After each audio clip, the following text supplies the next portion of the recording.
Nabi Isa adalah di antara Nabi dan Rasul Allah berbeda dengan manusia lainnya. Nabi Isa terlahir tanpa seorang ayah. Dan ibunya adalah seorang wanita suci dan solihah. Demikianlah jika Allah menghendaki sesuatu terjadi, maka ia akan terjadi. Adam, Allah ciptakan tanpa perantara ayah dan ibu. Hawa lahir tanpa campur tangan wanita. Dan Isa hanya dari seorang ibu. Maryam melahirkan manusia mulia. Maryam adalah seorang wanita solihah yang menjaga diri dan kehormatan. Berita tentang kelahiran Nabi Isa menyebar perlahan. Satu persatu orang tahu bahwa Maryam yang tak bersuami melahirkan anak laki-laki. Saat hendak melahirkan putranya, Maryam menyendiri di ujung timur Masjid Al-Aqsa. Maka Maryam mengandungnya, lalu ia menyisihkan diri dengan kandungannya itu ke tempat yang jauh. Surat Maryam, ayat 22. Lahirlah Nabi Isa di tempat tersebut. Maryam menyepi dan menyendiri. Ia takut beredar fitnah tentang dirinya di masyarakat. Tentu mereka akan bertanya dari mana ia peroleh anak itu, mana suamimu, apakah dari zina, siapakah bapaknya, dan tuduhan lainnya. Ia takut akan semua gunjingan itu. Peristiwa ini sangat berat baginya. Seorang wanita tak akan tahan jika kehormatannya dijadikan hina. Maryam adalah wanita sidikah, ahli ibadah. Ia mengabdikan diri di tempat yang suci, di tanah yang mulia dan kudus. Disebutkan, keluarganya pun menanyakan tentang putranya, tentang Isa bin Maryam. Mereka bertanya, apakah bisa tanaman tumbuh tanpa benih? Bisa. Siapakah yang pertama menciptakan tanaman? Jawab Maryam, retoris. Mereka kembali bertanya, bisakah pohon tumbuh tanpa air? Bisa. Siapakah yang menciptakan pohon pertama kali? Jawab Maryam. Mereka bertanya lagi untuk yang ketiga kali, bisakah seorang anak lahir tanpa seorang ayah? Maryam menjawab, bisa. Sesungguhnya Allah menciptakan Adam tanpa ayah dan ibu. Mereka pun diam. Keluarga Maryam adalah orang yang mencintai dan mengenalnya, mereka pun tetap mempertanyakan. Timbul sebersit rasa di hati mereka. Lalu bagaimana pula dengan orang-orang yang jauh, orang-orang fasik, apa yang akan mereka katakan? Manusia dalam keadaan Nabi Isa ini terbagi menjadi tiga. Pertama, orang-orang Yahudi. Mereka menuduhnya sebagai anak zina, karena menurut mereka Maryam berzina dengan Yusuf An-Najjar. Kedua, orang-orang Nasrani. Mereka menganggap Isa sebagai anak Allah, dan Maha Suci Allah dari yang demikian. Ketiga, orang-orang Islam. Mereka memuliakan Nabi Isa sebagai seorang nabi dan rasul, namun tidak berlebih-lebihan terhadapnya, dengan mengimaninya sebagai hamba Allah. Maryam pergi ke Betlehem. Saat sampai di sana ia berucap, aduhai, alangkah baiknya aku mati sebelum ini, dan aku menjadi barang yang tidak berarti, lagi dilupakan. Surat Maryam, ayat 23. Ia berharap seandainya mati, karena beratnya keadaan.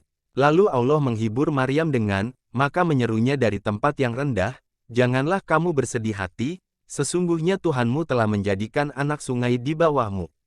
Dan goyanglah pangkal pohon kurma itu ke arahmu, niscaya pohon itu akan menggugurkan buah kurma yang masak kepadamu, maka makan, minum dan bersenang hatilah kamu. Surat Maryam, ayat 24-26. Para ahli tafsir berbeda pendapat tentang siapa yang menyeru Maryam dalam ayat ini.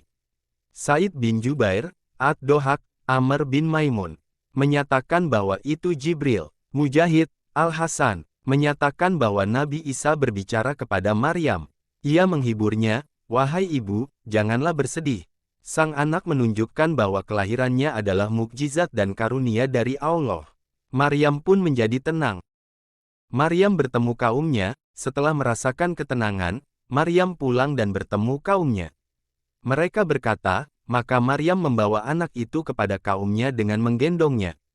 Kaumnya berkata, hai Maryam, sesungguhnya kamu telah melakukan sesuatu yang amat mungkar. Hai saudara perempuan Harun, ayahmu sekali-kali bukanlah seorang yang jahat dan ibumu sekali-kali bukanlah seorang pezina. Surat Maryam, ayat 27-28. Berbeda dengan keluarganya yang mempertanyakan keadaannya, orang-orang fasik langsung menuduh Maryam. Mereka cerca Maryam dengan telah melakukan sesuatu yang sangat mungkar, yakni perzinahan. Mereka bawa-bawa kedua orang tuanya yang baik-baik, agar Maryam semakin malu. Mereka tuduh Nabi Zakaria lah yang menzinainya. Tanpa pengadilan, mereka hakimi Zakaria dengan membunuhnya. Di antara mereka juga ada yang menuduh Yusuf An-Najjar, sepupu Maryam, adalah bapaknya Isa. Isa, bayi yang penuh berkah, Maryam mengetahui, anaknya mampu berbicara dan bersaksi untuk mereka. Ia pun mengatakan, maka Maryam menunjuk kepada anaknya. Mereka berkata, bagaimana kami akan berbicara dengan anak kecil yang masih di dalam ayunan? Surat Maryam, ayat 29. Isa memberikan jawaban dan persaksian, membantah tuduhan keji yang dilemparkan pada ibunya. Berkata Isa, sesungguhnya aku ini hamba Allah. Dia memberiku Alkitab, Injil, dan dia menjadikan aku seorang nabi. Surat Maryam, ayat 30.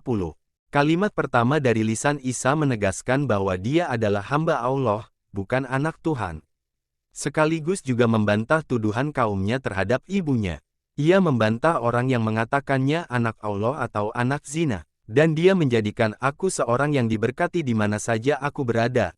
Dan dia memerintahkan kepadaku, mendirikan, salat dan menunaikan, zakat selama aku hidup, dan berbakti kepada ibuku, dan dia tidak menjadikan aku seorang yang sombong lagi celaka. Dan kesejahteraan semoga dilimpahkan kepadaku, pada hari aku dilahirkan, pada hari aku meninggal dan pada hari aku dibangkitkan hidup kembali. Surat Maryam, ayat 31-33. Kami tutup kisah ini dengan penjelasan Al-Quran tentang Nabi Isa, itulah Isa putra Maryam, yang mengatakan perkataan yang benar, yang mereka berbantah-bantahan tentang kebenarannya. Tidak layak bagi Allah mempunyai anak, Maha Suci Dia. Apabila Dia telah menetapkan sesuatu, maka Dia hanya berkata kepadanya, jadilah, maka jadilah ia. Surat Maryam, ayat 34-35.